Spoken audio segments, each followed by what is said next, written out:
Olá, muito boa tarde. Começa aqui a TV Antagonista, edição das 4 horas da tarde. A TV Antagonista você já sabe.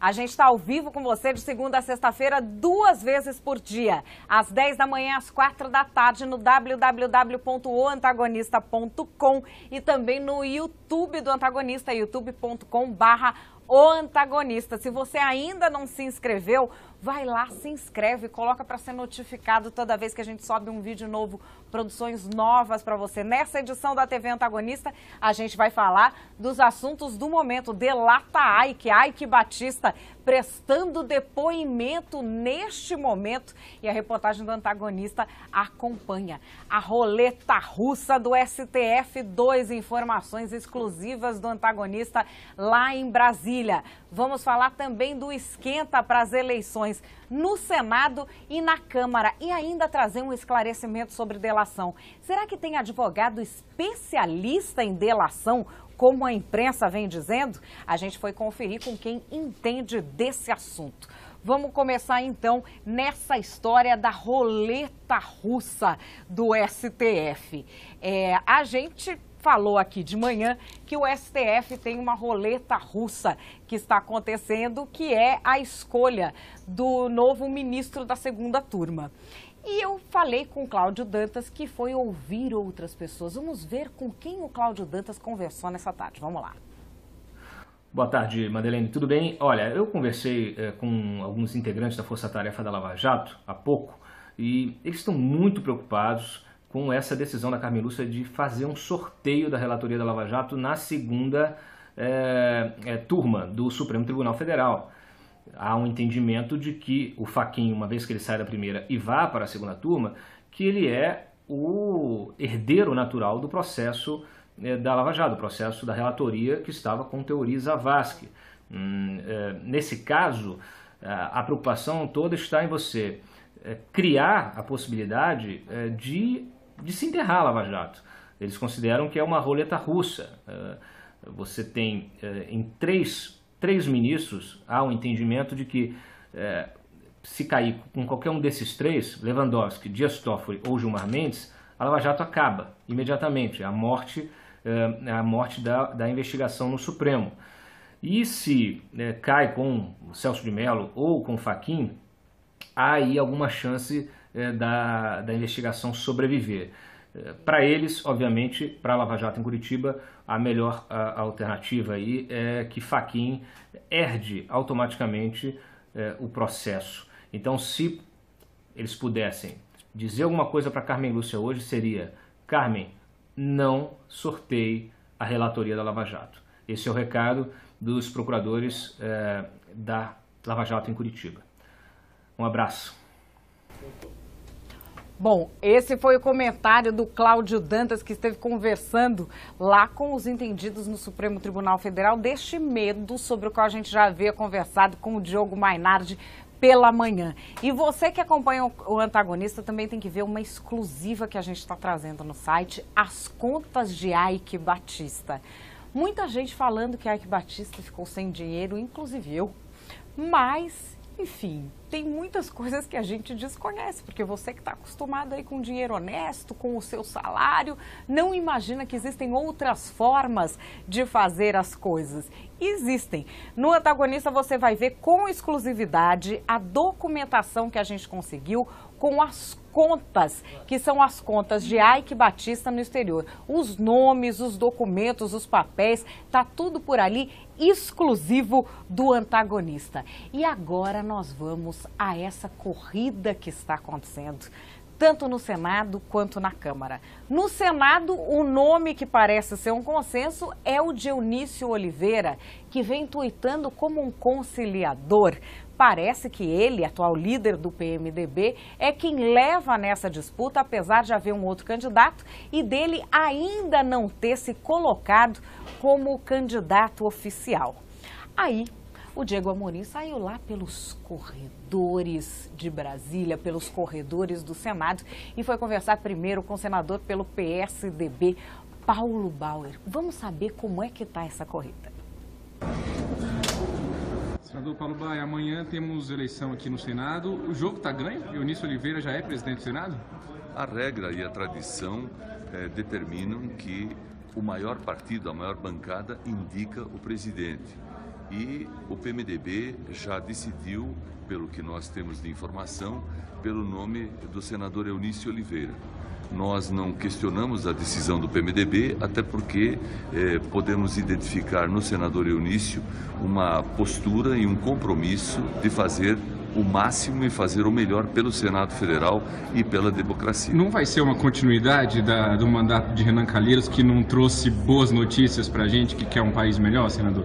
O Renan é uma figura pública e política que tem uma identidade própria e, embora ele também esteja presente no contexto do PMDB, nós sabemos que a conduta e o estilo político dele é um estilo muito pessoal, muito individual, que ele sempre soube utilizar na sequência e na condução dos assuntos políticos do Senado. O Eunício vai ser diferente? Eu penso que o Eunício, pelo comprometimento que está tendo com os demais partidos e até com o PMDB, vai ter uma forma de direção no Senado bastante diferente daquela do Renan. Não é constrangedor para o PSDB, essa altura do campeonato, apoiar de maneira tão explícita um candidato que já está listado aí na Odebrecht, até mesmo tem codinome? Estou falando do índio Eunice Oliveira, senador.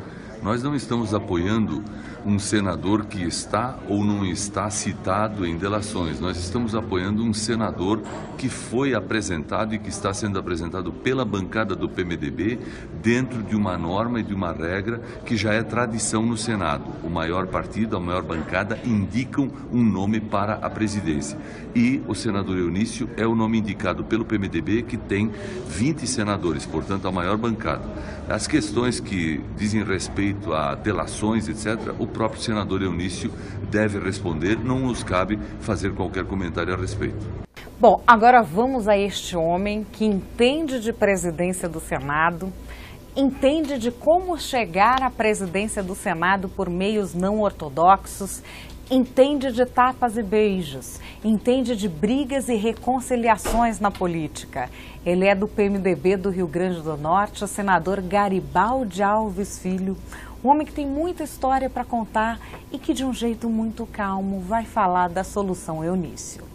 Senador Garibaldi Alves, o senhor foi presidente do Senado no mandato tampão na ocasião da queda do Renan Calheiros, aquele episódio da Mônica Veloso, conhecido de todos nós. Rodrigo Maia está nessa lá na Câmara também. O que o senhor acha dele querer ser candidato depois de um mandato tampão? Olha, levando-se em consideração o que eu experimentei na época, eu realmente reuni alguns pareceres que, com relação à minha postulação no Senado, me davam uma certa tranquilidade para disputar novamente o mandato, tendo saído de um mandato tampão. Certo. Então, há uma segurança jurídica. No caso do senhor, o senhor conseguiu comprovar isso com os pareceres? Eu acredito, eu não disputei, porque politicamente eu me vi diante da candidatura do presidente Zé Sarney e aí não disputei. Certo. Mas lá tem esse apoio político. Rodrigo Maia hoje tem um apoio político. Pelo que eu estou sabendo, você está sabendo também, tem. Obrigado, senador. Um abraço. Bom, o bom do Diego é que ele sai lá encostando todo mundo na parede, respeitosamente, e ele foi do Senado para a Câmara dos Deputados. A Câmara dos Deputados prossegue numa situação indefinida porque houve uma mudança na pauta do primeiro dia de votações, no primeiro dia de julgamentos, do Supremo Tribunal Federal, feita pela ministra Carmen Lúcia. Mas ela não colocou na pauta uma coisa que é importantíssima, que é a história do Rodrigo Maia poder ou não ser candidato à reeleição. E isso está gerando uma certa instabilidade. E um dos efeitos dessa instabilidade é mais uma candidatura independente, agora do deputado Júlio Delgado. E é claro que o Diego Amorim foi atrás dele. Vamos ver. Olha, eu posso dizer que eu sou candidato que acredito e tenho convicção, por isso eu tenho que mandar de segurança, na impossibilidade, na ilegalidade, da inconstitucionalidade da candidatura do Rodrigo Maia, Portanto, eu vou buscar os votos. Rodrigo não sendo candidato, o jogo emparelha e a gente tem muita chance de ir para o segundo turno. Rodrigo sendo candidato, a gente sabe da realidade, mas eu vou buscar os votos daqueles que querem reaproximar o parlamento da sociedade, que querem tirar o abismo existente entre o parlamento hoje e a discussão com o povo brasileiro. Eu acredito que eu tenho os votos suficientes para que a gente possa levar essa eleição para o segundo turno. E no segundo turno nós vamos discutir uma outra história aqui na Câmara. O Rodrigo Maia ou algum outro candidato já procurou o senhor, pedindo que o senhor desista da candidatura? Já fui procurado não pelo Rodrigo, mas por muita gente. Aliados dele? Aliados e interlocutores para que a gente pudesse, dizendo que, no primeiro momento, não registrar e no segundo momento que a gente pudesse repensar essa nossa candidatura e qual o objetivo dela. O senhor não tem um apoio do seu partido, né? O PSB já fechou apoio com o Maia, mas isso quer dizer então que todos os deputados vão votar com o Maia? O senhor não se sente isolado dentro do próprio partido? Eu tive a convicção constitucional que a candidatura do Rodrigo não cabe nesse momento, por ser uma reeleição, e o partido já tinha tomado a posição de apoio ao Rodrigo, mas isso não impede que eu tenha apenas o meu voto dentro da bancada do PSB. Certamente isso não vai acontecer, eu tenho os votos lá suficientes para que eu possa ter uma quantidade importante, se não for sem o Rodrigo, para ir para o segundo turno. Com a candidatura do Rodrigo, a gente vai também levar essa eleição para o segundo turno com a votação que eu vou ter dentro da bancada do PSB e de todos os partidos. Eu tenho que seja 1, 2, 3, 5 votos em todos os partidos com representação na Câmara, porque nós estamos no meio da legislatura e aqui as relações pessoais valem muito mais do que a orientação de lideranças das suas bancadas. Para finalizar, deputado, por que Rodrigo Maia é instabilidade hoje para casa, como o senhor tem dito insistentemente? Nós temos 3 riscos claros com a candidatura do Rodrigo. Um deles é a precedência da gente poder ter ele eleito de novo em 2018, deputado federal, e em 2019 se candidatar, que aí sim é constitucional. Então nós vamos abrir uma precedência que nunca existiu na Câmara dos Deputados. Nós temos a impossibilidade dele ser candidato pela questão dele ter assinado o ato e o rito dessas eleições que ele mesmo deseja, diz que não vai, mas deseja e vai participar. E o terceiro é que a gente tem ainda o sigilo das delações foram homologadas e as delações podem trazer a instabilidade que essa casa já viveu nos anos de 15 e 16, com dirigentes da casa sendo citados em operação Lava Jato. Bom, essa é mais uma candidatura avulsa que surge na Câmara dos Deputados. Existe toda essa confusão em torno da legalidade da candidatura de Rodrigo Maia. Por quê?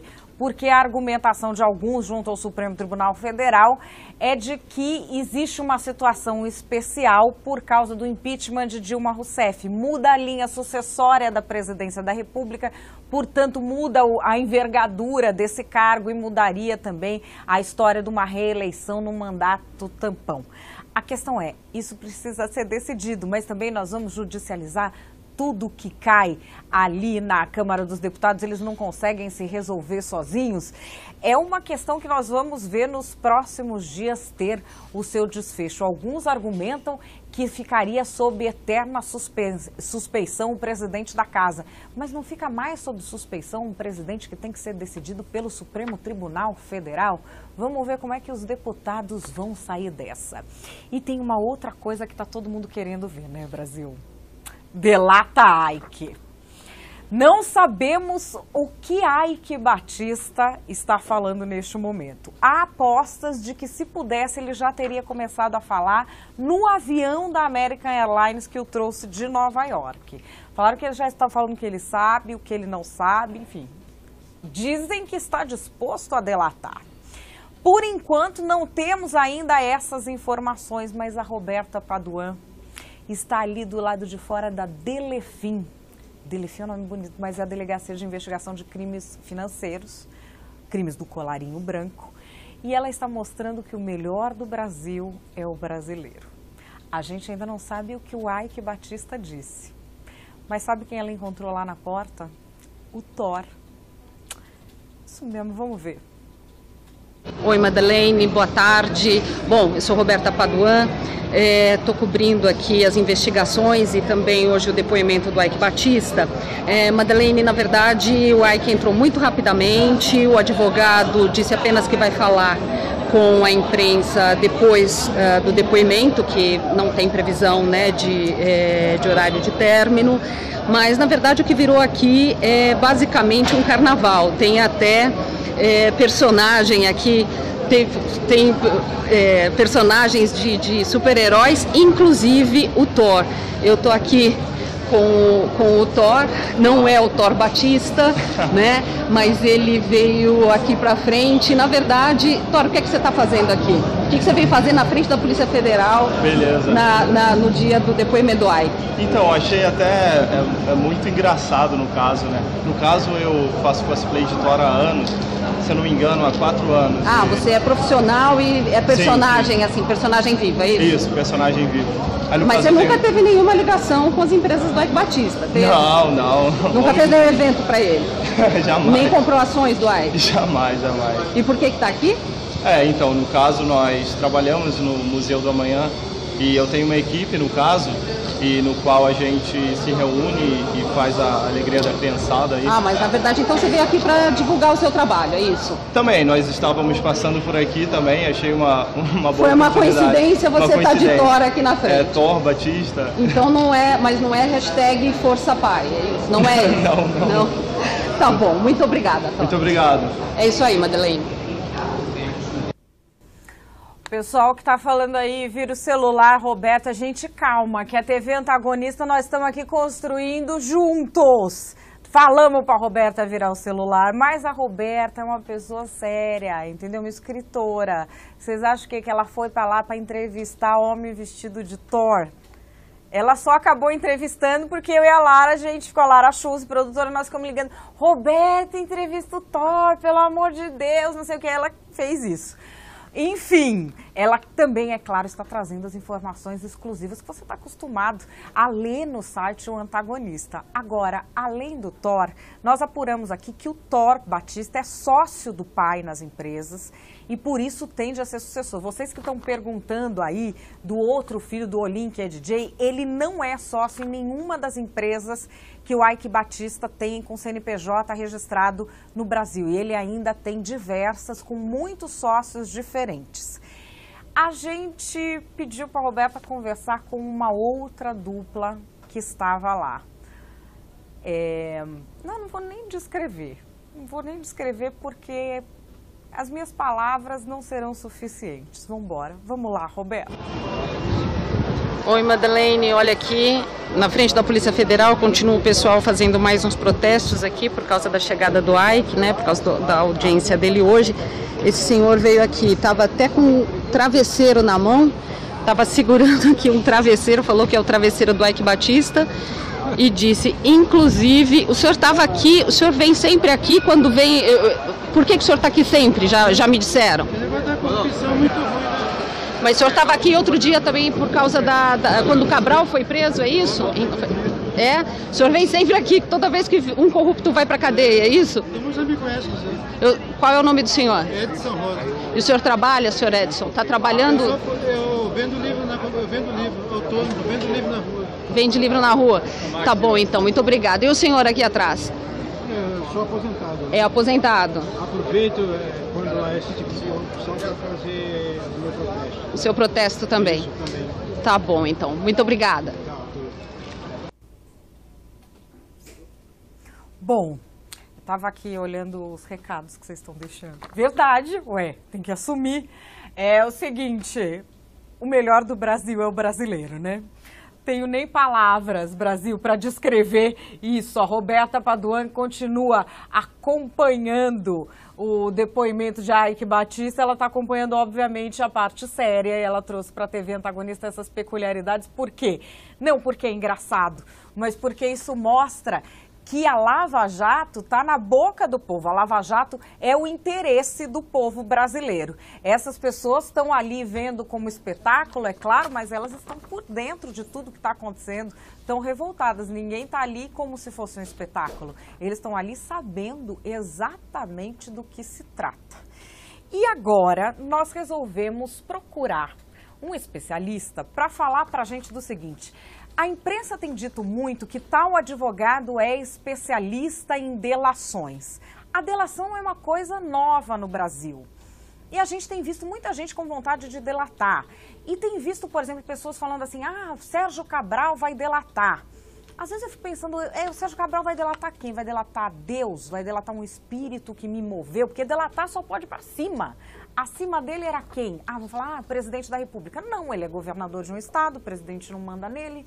Quem que ele vai delatar? Quem que a Adriana Anselmo ameaça delatar? Pode a delação? Não pode? Mas a questão é, existe advogado especialista em delação? Aí eu resolvi perguntar para um especialista nisso, um advogado especialista em direito empresarial, que é o relator do Tribunal de Ética e Disciplina da Seção São Paulo da Ordem dos Advogados do Brasil, Dr. Maurício Felberg. Maurício, queria saber o seguinte, existe essa coisa que a imprensa fala do advogado especialista em delação? E outra coisa, é ético um advogado ter cliente que delata e cliente que não delata? Olá, Madeleine, todo o pessoal aí da TV Antagonista, é um prazer estar falando com vocês. Existe um evidente exagero nesse termo aí criado pela imprensa de que existem advogados especialistas em delação premiada. A delação premiada é um instituto instrumental específico das ações e investigações criminais. E as especializações, elas guardam pertinência com o direito material. Então a gente tem advogados criminalistas, civilistas, tributaristas, trabalhistas e até subespecialidades, como por exemplo no civil tem o direito imobiliário, direito de família. Mas aí a se dizer que há advogados especialistas em delação premiada é um evidente exagero. É a mesma coisa que se dizer que há advogados especialistas em habeas corpus ou embargos declaratórios, é um exagero, uma bobagem. Óbvio que os escritórios, todos eles compostos por excelentes advogados que têm praticado muito a delação premiada, assistido os clientes nisso nos últimos anos, eles vêm desenvolvendo uma prática e eles se tornam mais hábeis e mais aptos a trabalhar com maior experiência, mas daí a dizer que a especialidade é incorreto. Com relação à pergunta se é ético, uma única banca contém em seus quadros clientes que fazem delação premiadas e outros que não fazem, a princípio não há nenhum impedimento ético, porque cada caso é um caso, todos eles têm suas especificidades, suas particularidades. Obviamente que se ocorrer uma delação premiada de um cliente e essa delação acabar incriminando um outro cliente da mesma banca, aí sim há uma incompatibilidade ética específica e um impedimento ético, mas tirando essa hipótese, a princípio é sim ético, porque cada caso é um caso. E Maurício, seguinte, quem é que decide sobre a delação? Desde o começo o cliente já sabe que vai delatar, é o advogado que só pega o caso se delata, como é que se dá esse tipo de decisão? Bem, como eu já disse, cada caso é um caso e tudo é definido especificamente. A decisão é sempre tomada pelo cliente em conjunto e assistido pelo advogado, que é o profissional que tem capacidade técnica para orientar o cliente e tem a obrigação ética de advertir o cliente dos prós e contras de cada caminho escolhido. No Brasil, mais do que ser necessário, urge a regulamentação da delação premiada. E por uma série de motivos. A delação premiada, ela tem pequenas abordagens em algumas leis específicas, a mais recente, a lei do crime organizado, também é na lei da lavagem do dinheiro, a lei do crime hediondo, mas ela não está devidamente codificada, sistematizada. E essa codificação, essa sistematização, ela traz benefício a toda a coletividade, porque ela traz a necessária segurança jurídica. Em processo penal, forma é garantia. A partir do momento que as regras estão bem definidas, ganha-se a credibilidade da opinião pública. Essa sensação, por exemplo, que existe na opinião pública de impunidade para quem faz a delação premiada, abusos, os magistrados eles vão ter parâmetros mais bem delineados. A regulamentação ela vai ter um benefício a todos, para tratar de maneira uniforme e todos saberem como vai funcionar a delação. Isso é muito importante, isso precisa ocorrer com uma certa urgência. Muito obrigado e uma boa tarde a todos.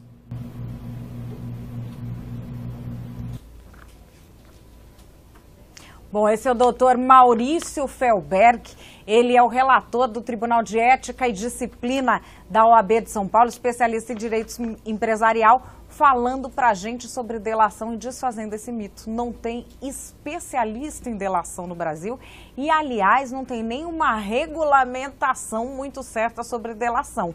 O que a gente está tendo é a Operação Lava Jato como uma desbravadora que vai trazer pra gente as regras que o país levará adiante. Nós não temos regras claras como existem, por exemplo, nos Estados Unidos. E eu vi aqui vocês no comentário falando, a Janete tá de boa. Eu nem ia por isso. Eu ia encerrar. mas vocês gostam de Janete. E essas perguntas pessoais sobre os antagonistas que vocês estão fazendo no chat, isso aqui não é Correio Elegante, isso aqui é um lugar sério de trabalho, não vou nem responder.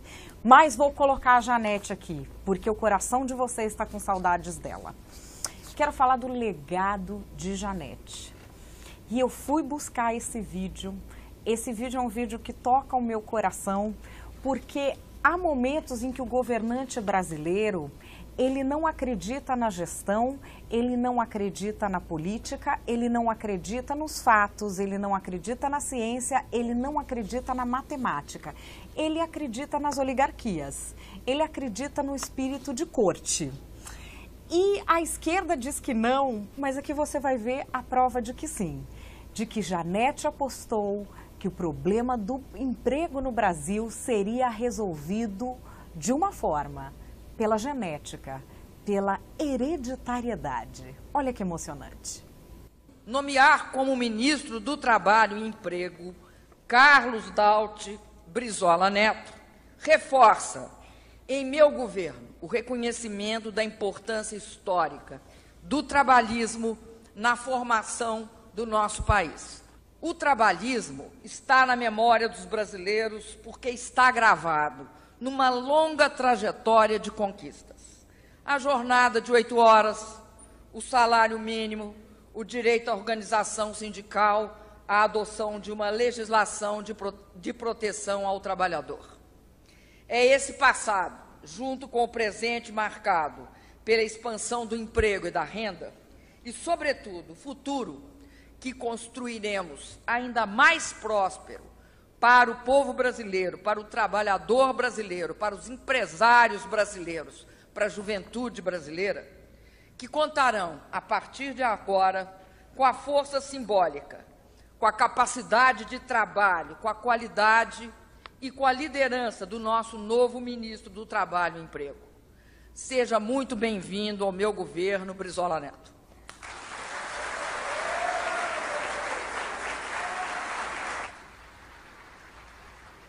Bom, eu também tenho muito carinho pelos filhos e netos dos meus grandes amigos e mestres, muito mesmo. Mas eu não acho que o fato de serem filhos e netos dos meus melhores amigos, ou mais queridos, ou mais inspiradores, faz deles automaticamente pessoas solucionadoras de problemas. Então, como a gente vê, o fato de o neto de um trabalhista estar no Ministério do Trabalho não melhorou a questão do emprego. Aliás, alguém que fala que é de esquerda deveria saber disso, porque não é a esquerda que falava que a oligarquia era ruim. Não consigo entender. Chega nessa parte, para mim, dá um tilt. Mas, enfim, aqui está a herança que Janete deixou para o Brasil. Olha que bonito que saiu. 12.300.000 desempregados. Taxa de desocupação de 12%, isso quem noticiou foi o governo, está lá no antagonista. Em números absolutos, a fila do desemprego no Brasil é algo assustador. E a gente está encerrando aqui mais uma edição da TV Antagonista, lembrando que a TV Antagonista tem o patrocínio da Empíricos, a Empíricos que não é banco, que não é corretora, que tem como missão ensinar brasileiros comuns como você, como eu, a ganharem dinheiro investindo. Quer um exemplo?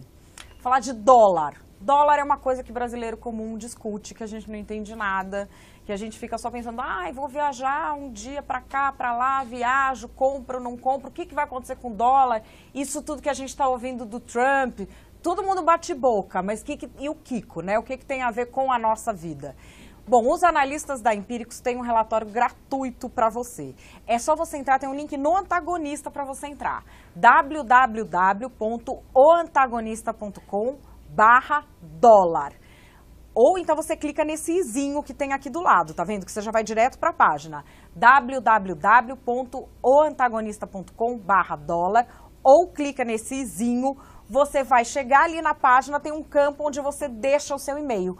Colocando o seu e-mail ali, você vai receber gratuito o relatório da Empíricos sobre o dólar. Depois você me conta o que é que você achou. É isso. Conseguimos aí, mais uma vez, trazer inovações. A gente trouxe com a ajuda da Roberta, do Diego, do Cláudio, do Mário, do Diogo, de todo mundo, da equipe toda. Mais vídeos para vocês. Estamos inovando cada vez mais aqui na TV Antagonista. Muito obrigada a vocês que ficam aí no chat trazendo os comentários, animando a nossa transmissão. E é isso, TV Antagonista cada dia tentando fazer alguma coisa mais legal para vocês. A gente está todos os dias no ar ao vivo às 10 da manhã e às 4 da tarde no www.oantagonista.com, no youtube.com/oantagonista. Inscreva-se, clica ali no se inscrever para você receber todas as notificações. Eu vou ficando por aqui, até amanhã, um beijo, tchau!